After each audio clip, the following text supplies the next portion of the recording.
Good afternoon বন্ধুরা। তো আজকে আমার লাঞ্চে কি আছে চলো দেখে নিই। আমি আজকে কী দিয়ে খাবো। ভাত, তার সাথে আছে দুটো ভাজা শুকনো লঙ্কা, পাতিলেবু, গরমের দিনে ঢ্যাঁড়স সেদ্ধ, আলু ভাজা, ডাল, ঘন করে মুগের ডাল, পাবদা মাছের ঝাল, টমেটো দিয়ে পেঁয়াজ বাটা আদা বাটা দিয়ে ঝাল, আর এই যে পাকা আম। এটাই আজকে আমার লাঞ্চ। একবার দেখিয়ে নিই। এই যে ভাত, সাদা ভাত, ঢেঁড়স সেদ্ধ, আলু ভাজা,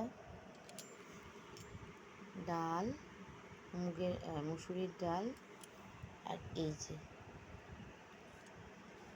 পাবদা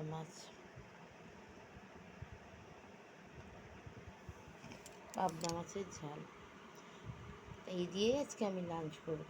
তোমরা কে কী দিয়ে আজকে লাঞ্চ করেছো আমাকে প্লিজ জানাতে ভুলো না। টাটা, আবার পরে দেখা হবে। টাটা।